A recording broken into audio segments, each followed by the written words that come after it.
And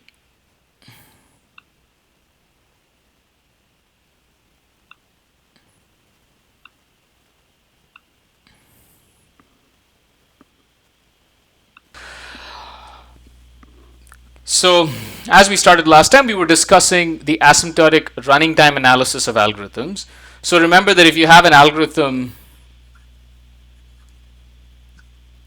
A, I define this function Ta of n, which is the worst case running time. Okay? And this means that Ta of n is equal to, for all inputs of length n,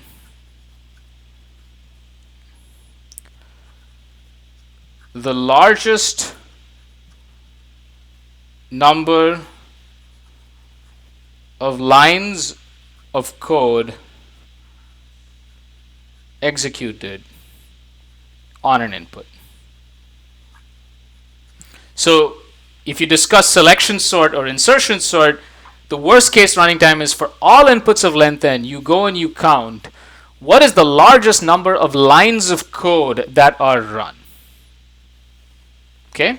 And so I want to introduce some very common notation for you. Often you'll see something like, and I'm just going to drop the A for now, I'll say T of n is O of n. What does this mean? So this is usually said as Tn is big O of n. Okay? This is, even though you write equal to, or it might be, they'll even say T of n is equal to big O of n. Sometimes they just say T of n is big O of n. What does this mean?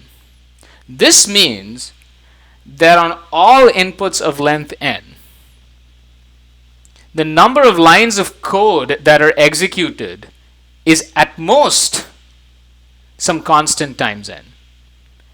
This really means that T of n is less than equal to, okay, I'm going to write something which is not exactly correct, but is close enough to being correct. It means for all n, and typically it's actually, the more formal thing is to say for all sufficiently large n. T of n is at most C of n. This is a constant. Now the best way to understand a lot of this is to go through a lot of examples. So that's what we're going to do now. We're going to go through a bunch of examples talking about linked lists.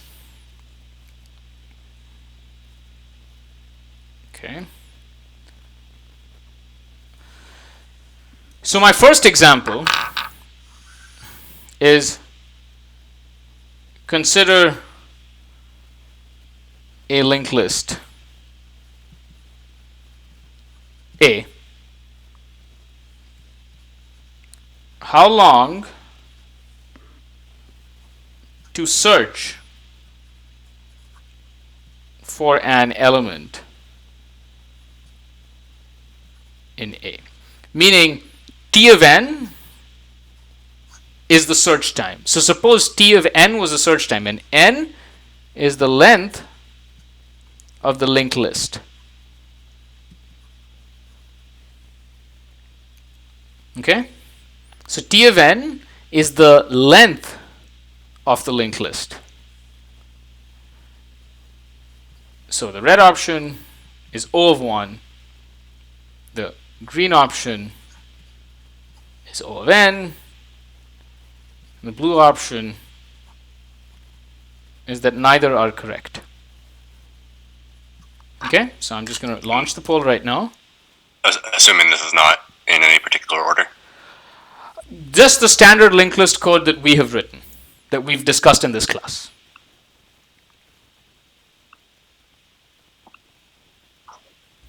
So how long does it take to search for an element in a linked list given our linked list implementation, the one that we have discussed?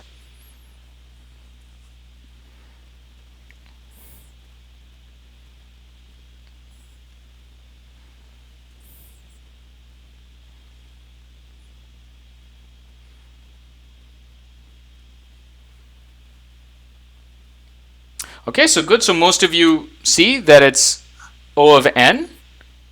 And why is it O of n? Because I'm just going to write like a little snippet of code over here. What does your code look like? Usually it'll be something like while current is not equal to null, and you'll say if current dot data is equal to the value, then you return, let's say, true. Else you'll have some update to current is current arrow next, whatever, right? So you have some snippet of code like this, and you know that each line of code executes at most n times, at most the length of the list, and so it's O of n. Okay, so good. So you understand that. Now let me ask you the second question.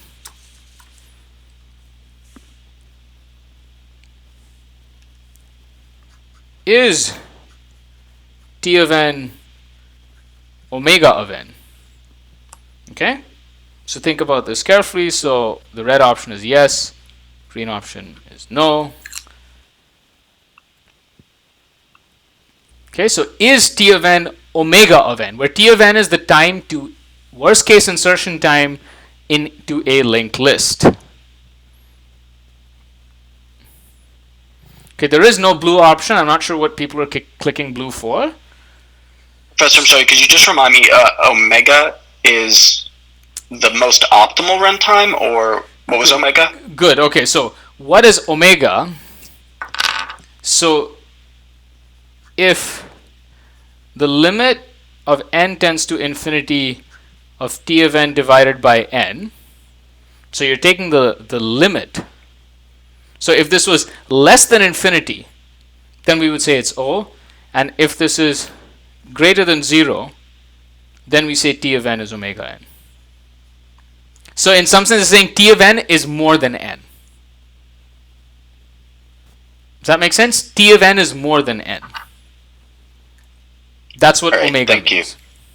That's what omega means. Okay, so interesting. This is split 50-50.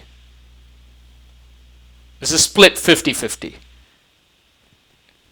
So the answer is yes, it is omega n. Why? And I want to emphasize this is a very common misunderstanding that students have and that I also had as a student. Omega does not mean best case. Many of you who are answering no probably say, well, no, in the best case, the search could just be one step, like if it's at the head. And therefore, it cannot be omega n. And the answer is no, be careful. T of n is always the worst case time. This says the worst case is at most n. And this is saying the worst case is at least n, meaning that in the worst case, there is an input where you have to search for n steps. Okay? So let me make this clear again. What does this mean? In the worst case, so in the worst possible input, in the worst case, there is a line of code that runs at least n times. Right? And let's say going back to this, you obviously know that if the element you're searching for is at the end of the list or is not in the list, well, then the loop will actually go through the entire list. And because the loop goes through the entire list, this means that there is a line of code that is run at least n times, meaning that the number of operations performed is at least n in the worst case. So be careful. Omega, O, and theta are methods or are terminologies to talk about functions. They're not talking about best case, worst case, and average case. They're talking about functions. T of n is talking about worst case. So it's This is a lower bound for the worst case. This is called a lower bound. Right? Because you're it's kind of like saying that T of n is at least n. That's why it's called a lower bound. This is an upper bound. This is saying T of n is at least n. And because it's both O and it's omega, we say that T of n is theta of n, and this is called a tight bound. And this is kind of like saying that T of n is equal to n. And whenever you have a function where T of n is theta of n, this is referred to as linear time. This is very important, this notion of linear time. Linear time means the time it takes is linear in the size of the input. The input is the length of the list. And so searching in a linked list takes linear time. So at this point I want to pause and clarify your doubts and ask whatever questions and answer whatever questions you have, because this is very important that you understand what linear time means and the fact that omega does not mean best case. Are the terms linear time and tight bound somewhat interchangeable here? No, so tight bound just means theta, just means that you have a theta bound. So suppose you had a function, we'll see the function where T of n is theta of n squared. This is not linear time, but this is a tight bound. So tight just refers to theta. Oh, I see. Right? But this is quadratic. This is linear. Linear time just means T of n is theta of n. Exactly. Okay. John, you have your hand raised? Oops, let me put that down. So with the function T of n, do we always, when we're taking the limit, we put T of n over n? When you're taking the limit, well, it's not n, but whatever function is in here. Okay. And then for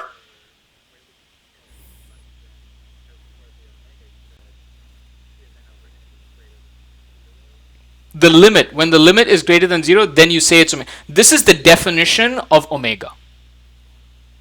This is just saying that when someone had asked me, what does omega mean? It means this. That omega, if, I'm sorry, go on.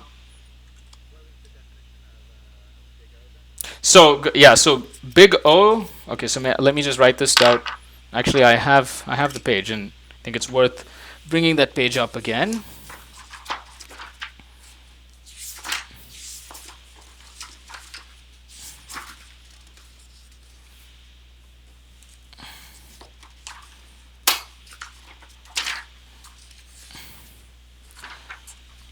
So if you take two functions, so in this case, just think of T of n divided by n. Okay? Now that limit has three possibilities. It could be infinite, it could be a constant, or it could be 0.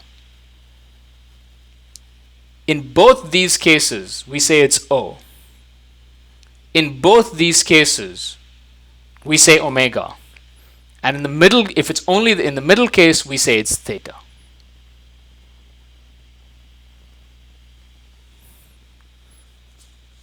Okay?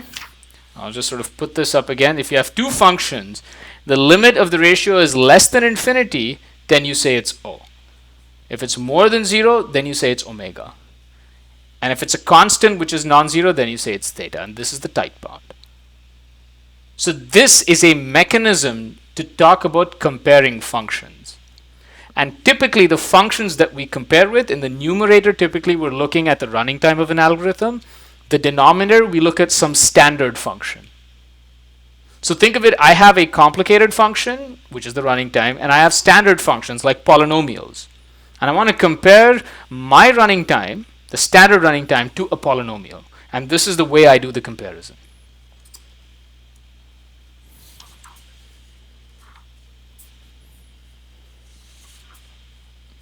I'm sorry, you want me to see the question again?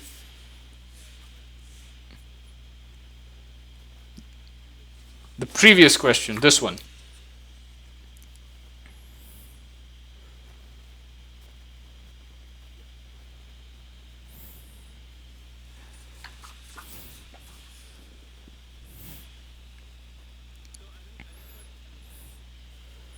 What this means? So you have a linked list. So you have the running time to search for a link in a linked list, right? This is just some standard thing. This is how long does it take to search in a linked list. Let t of n be that function. The worst case running time of searching in a linked list. So this is the function which is for all linked lists of length n. It's the largest number of lines of code executed on a search. For all possible linked lists and all possible searches where the input is length n.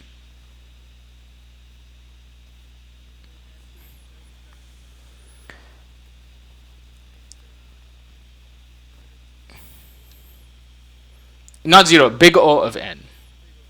It's big O of n because it says that the number of lines of code that this would execute is at most some constant times n, because each line of code is executed at most n times. Right? If you did the search, it's at most n times. And therefore you say it's O of n. Whereas it is also true that there exists some input where there is a line of code that runs at least n times. And what is that input? Well, suppose what you're searching for was at the end of the list, or maybe it wasn't even in the list. Then this loop is going to run n times. Right? And the loop running n times means that it at least n. And therefore you say it's omega of n. And if it's O of n and omega of n, then you say it's theta of n.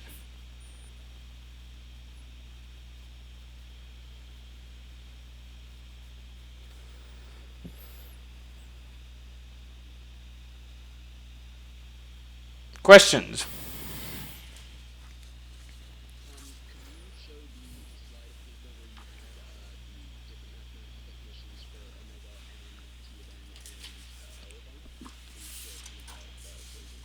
This one?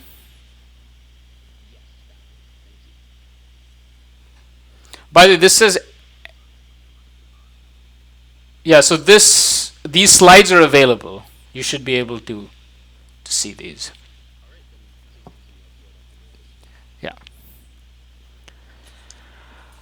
Any questions about this? So I think this does take some time to learn and understand. So this is very important because we'll be using this notation heavily in the course, and actually further on you'll see this being used a lot.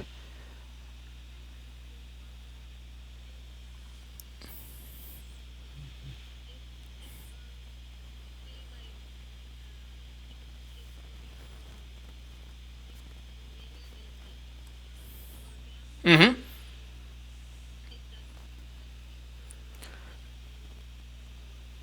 It's a lower bound on the worst case.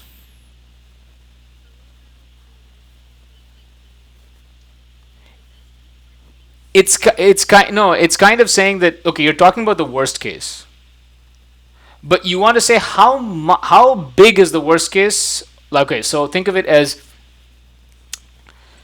what you're doing is, let's just say you're plotting t of n. So this is the worst case. Now ignore the fact that it was worst case. This is just some function. And you're trying to bound it from above and bound it from below using some nice function, using a linear function or a quadratic function or a polynomial. This function may do lots of like weird things. It might zigzag in various ways. You're not interested in that. You're interested in how is this growing. So this is like a ballpark estimate of what it's doing. And so this is an O bound. This is an omega bound. So when you say it's O of n, then you're saying that it's actually below some line. When you say it's omega n, then you're saying it's above some line. This function, which is the worst case function.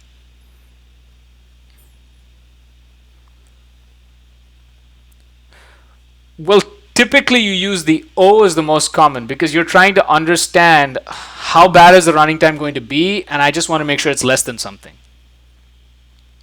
So usually O is the common one that is used, but oftentimes in most of the common use cases of O that I have read on the internet, what they really mean is omega. I'm sorry, not omega, I'm sorry, my apologies. They really mean theta. Often when they say O, they often are actually, what they really mean is theta, but they use O because so sometimes the use of O is somewhat mistaken, although it is the most common terminology used, because people are typically worried about, they're typically caring about an upper bound or a tight bound. But sometimes they'll actually say O, but they mean a tight bound.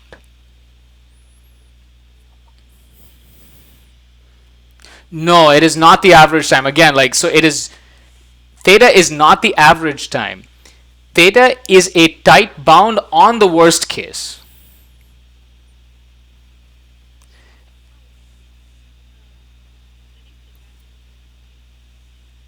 So where would it be in the graph, and a theta? So when both of these are true, then you say theta. So think of it as theta means that you've sandwiched the function between an n and another n.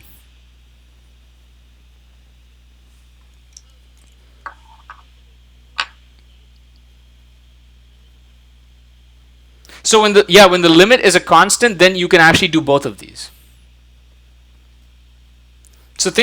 So what this means is, so let's say, let me just draw this. So here's t of n and n. And so let's just say there's this function that's doing like this oscillation. You want to understand this function in terms of, so this is a function for which you can't write down a formula. You would like to understand this function in terms of a formula, like a polynomial. So you say, let me find a polynomial that goes below it. And let me find a polynomial that goes above it. This is your O bound, this is the omega bound. If both of those are basically the same function, up to a constant, then you say it's a theta bound. So let's say this was 2 times n, and this function was 3 times n. I mean, okay, it doesn't look like this, but you get what I'm saying. So if you can say that the worst case function is between 2 of n and 3 of n, then it's theta of n.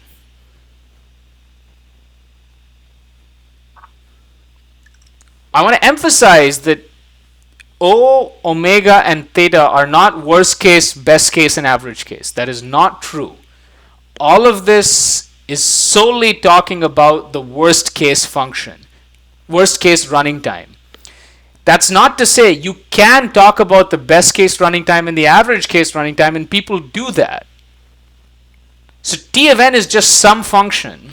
In this course, we usually use t of n for the worst case running time, because that is typically what you're interested in. You're trying to design an efficient algorithm, and you want to say no matter what input I get, it's going to be efficient. And that's why you look at the worst case running time, because you're trying to say no matter what input I get, this algorithm or this program is going to run fast. So you say the worst case is at most this, so you know that it's always going to be at most that.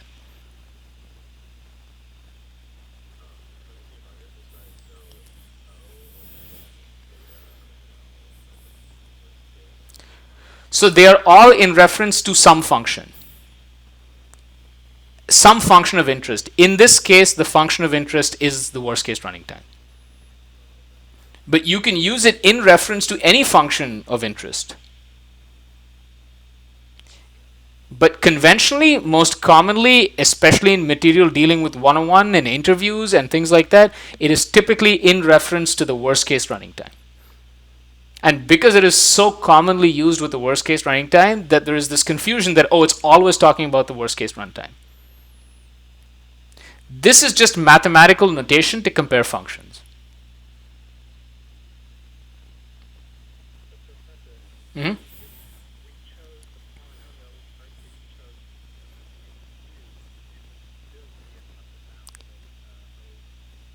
Exactly, good point. You could always make this n cubed and it would still be an O bound.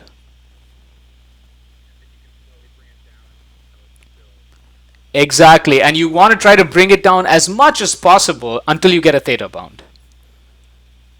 So it's like you're trying to sandwich this function between two things. And if you can sandwich it between two things that are constants of constant factors of each other, you say, oh, now I got my theta bound. Now I know exactly how this function behaves. If you simply said this, if you said, okay, T of n is omega of n, and T of n is O of n squared, which is also true for this function. It is true that T of n is O of n squared. It's actually O of n, so it's also O of n squared. This is true. This is correct. This is correct for the runtime of search in a linked list.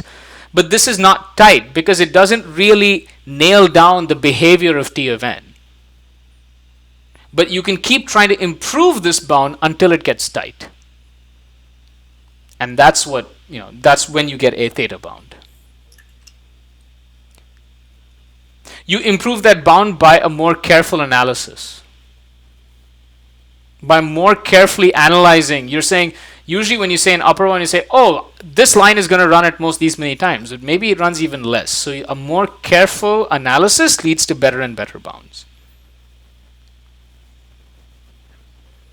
Mm-hmm.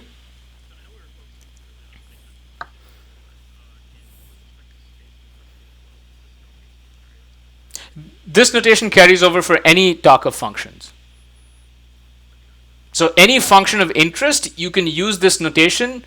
Typically use it when you have a function that does not have a polynomial, does not have a simple closed form representation, and you would like to replace it with a closed form representation. So then you use O, omega, and theta to get the closed form. Think of it as a closed form approximation. Right? These are methods of giving closed form approximations to functions that are hard to describe.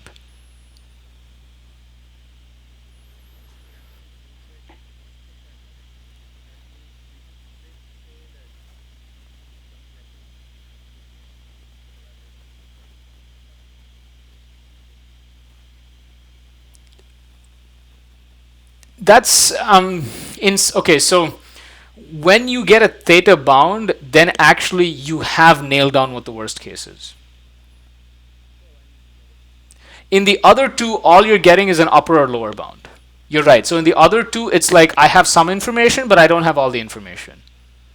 When you get a theta bound, it means like I really understand it. Of course, up to a constant factor. So you haven't completely gotten everything, but you've basically understood it. Maybe one way of thinking about this is, let's say you're describing the population of a country. Often you don't describe its population all the way up to the the least significant digit.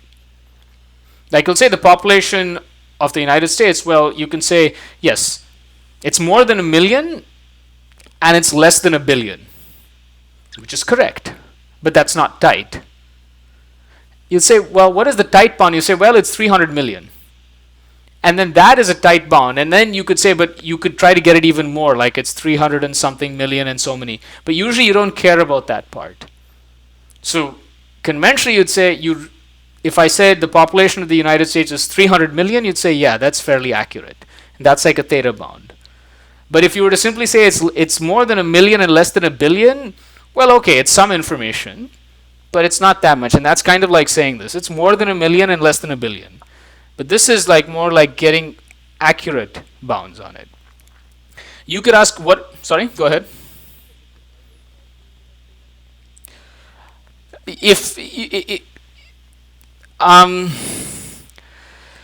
That's a little bit of a complicated, for all the things we're going to be doing in this course, the answer is yes.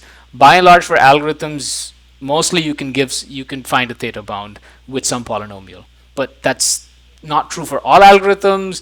There are algorithms that can have crazy behavior, but for most reasonable algorithms, the answer is by and large yes. But that doesn't mean that getting it is easy. It might require a lot of analysis. Yes?